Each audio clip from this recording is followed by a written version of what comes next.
This fortress is being attacked by a legion of 200,000 soldiers, while it only has an army of 5,000 men to defend itself. However, the small army is about to do something incredible in the face of these impossible odds. The emperor of the Tang Empire, Taizong, is referred to as the God of War, and he has arrived to attack and conquer the country of Goguryeo with 200,000 men.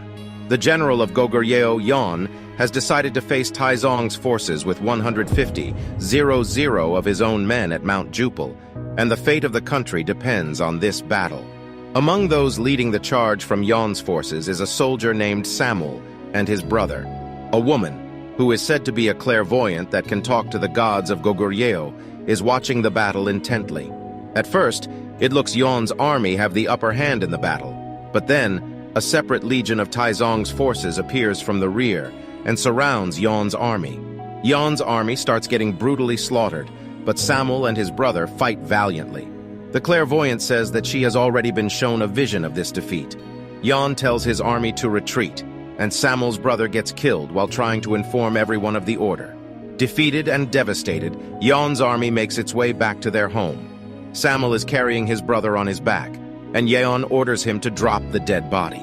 Samuel cries as he comes to terms with the reality. Taizong has captured the clairvoyant.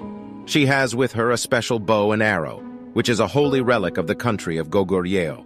It is said that no one can wield this bow. Taizong tries to stretch it and fails as well.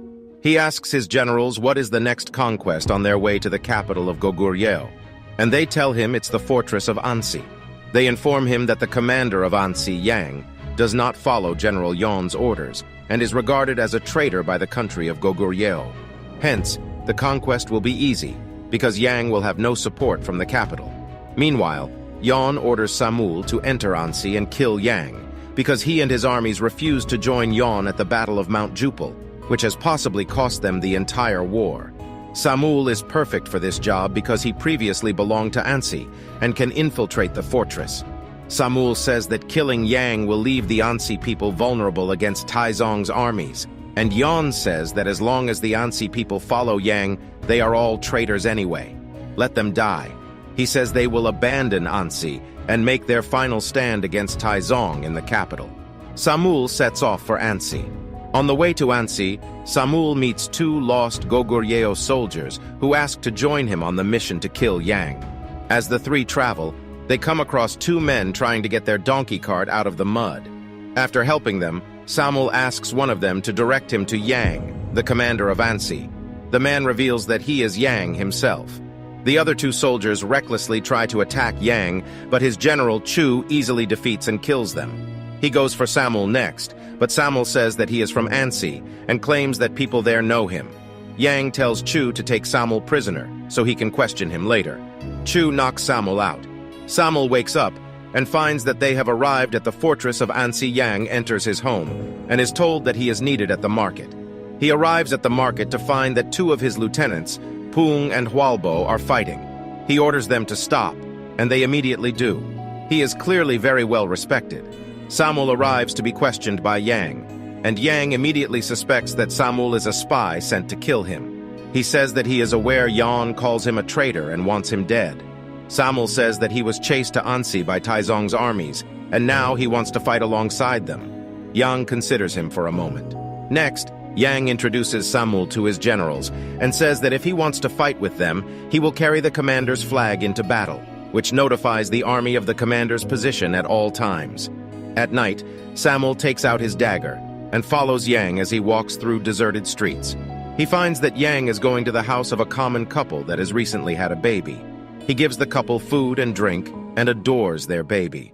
He asks the couple what they have named the little one, and they reveal that they have named the boy after him. Samuel notices that the people of Ansi have incredible respect and love for Yang. Next morning, Samuel sees Yang working alongside the common people, and an old man tells him that the people of Ansi see Yang as the fortress itself. He is Ansi. Yang asks Chu where his General Paso is, and Chu replies that he must still be asleep. Something clicks in Yang's head. He arrives at Paso's house and finds his sister, Becca, there. She's been naughty. Yang gets angry and chases after Paso with a bow and arrow, but Becca steps up to defend him. Yang says he's worried that one of them might die in the coming war, which would be very hard for the other, but Becca says that they are prepared for this. Just then, a horn sounds, and Yang climbs the fortress wall to find that Taizong has sent a recon unit. His army is close. The Ansi army prepares to defend the fortress. Yang tells Samul to trim his beard before the battle, and Samul becomes nervous as this is the perfect chance to kill Yang and complete his mission. Almost as if he's read Samul's mind, Yang says now is not the time. He says Samul will get plenty of chances to kill him later. Samul is shocked at how easily Yang has him figured out. Taizong's army arrives, and it consists of 200,000 men and plenty of siege weapons. On the other hand, Ansi's army only has 5,000 men. Yang can tell the Ansi men are nervous, and he gives them a rousing speech, reminding them what they are fighting for. Taizong admires Yang for having a lot of heart. The battle begins, and Taizong's army throws massive rocks at the Ansi fortress. Despite the rocks doing much damage, the structural integrity of the walls remains intact, because the walls are filled with sand. Taizong orders his army to begin climbing the walls, and the real fighting begins. The massive siege ladders of the Taizong army provide them with easy access into the fortress, but Yang's men fight valiantly. The cavalries of Becca and Paso patiently wait for Yang's signal, as they have complete faith in their commander. After some fighting, Yang gives them the signal to flank the enemy from both sides. Meanwhile, Taizong's army starts breaking down the fortress door.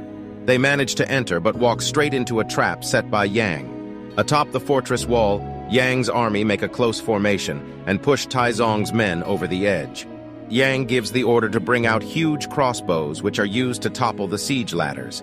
With no way left to climb the walls, Taizong has no choice but to order a retreat. Against all odds, Ansi has repelled Taizong's army. Samul is shocked. Later at night, Samul has a dream in which he remembers the loss at Mount Jupel and sees Yon calling him a traitor. He remembers his mission. Yang arrives in his room and finds Samul there, holding a dagger against him. Samul demands to know why Yang defied Yon. Yang says that Yon killed the king of Goguryeo, but Samul says that that was necessary, since the king was releasing Taizong's prisoners. He was clearly under Taizong's influence. Yang argues that killing the king is what started this war in the first place, a war that didn't need to happen. Samul says that regardless, the war did happen, and Yang did not send reinforcements at Mount Jupel, which cost the lives of thousands of Goguryeo soldiers. Yang replies that fighting Taizong in an open field is suicide, and if he sent his men, they would be dead too. Samul calls him a coward and orders him to join General Yon. Yang replies that his duty is to protect Ansi. Just then, a horn sounds in the distance, and it is revealed that Taizong's armies have returned, this time with gigantic siege towers. Chu arrives to inform Yang, and he sees Samul holding a dagger to his throat.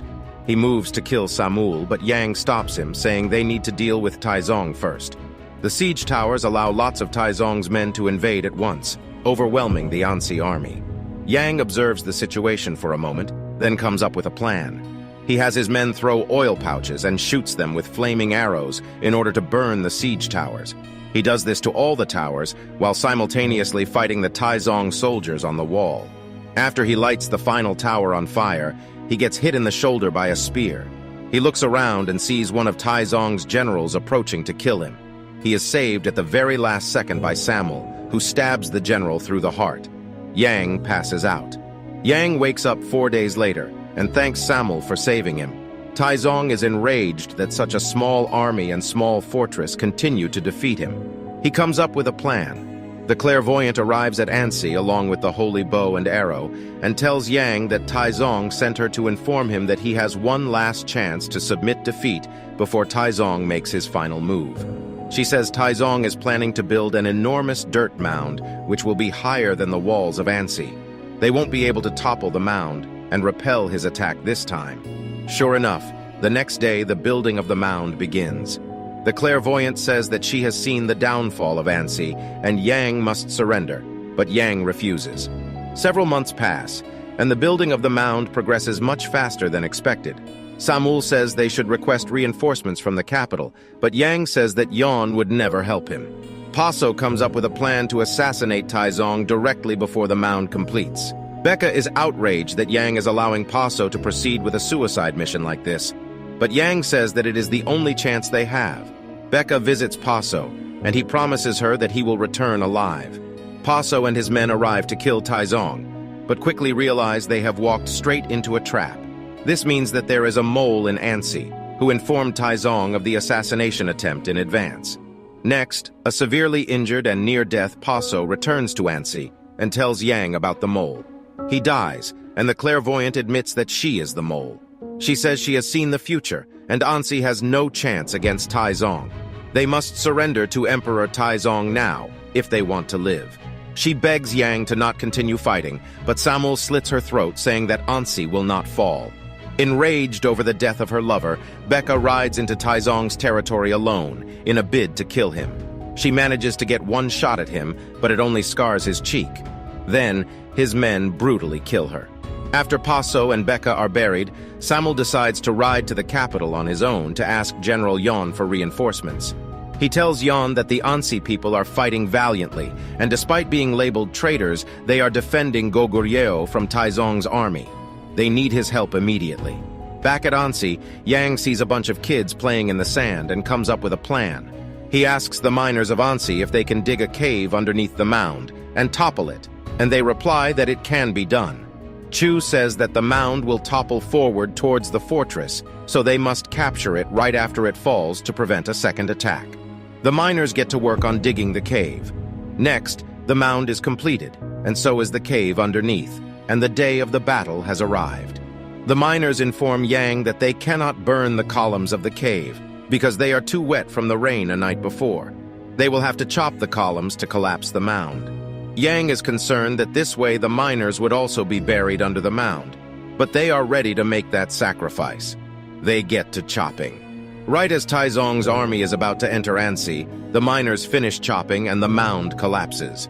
Taizong is shocked at what he is seeing.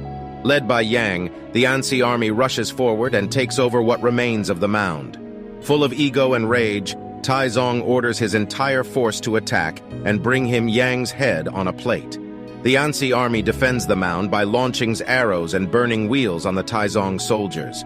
This goes on for several days and nights until finally, the Ansi army runs out of ammunition. Yang realizes that the only way to end the war now is by killing Taizong.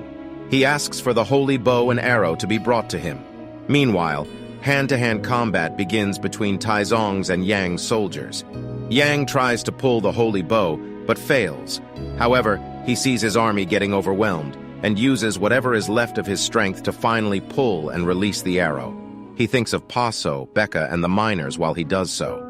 The arrow flies all the way across the field and hits directly into Taizong's eye, knocking him off his horse. Just then, Samul arrives along with Yon and his army to help Ansi. Taizong accepts that he has lost and orders a retreat. The war ends. It is revealed that 3 years after returning home, Taizong succumbed to his injuries and died. Before dying, he advised everyone to never invade Goguryeo. Next, Yang oversees the rebuilding of the Ansi Fortress, while Samul prepares to return to the capital. Samul thanks Yang for defending Ansi and the country, and Yang says they did it together. He tells Samul he is welcome at Ansi anytime, and then watches on from the wall as Samul rides off. The end. Thank you for watching. Be sure to like our channel and subscribe if you enjoy content like this. Also, let us know what movie you would love us to recap for you.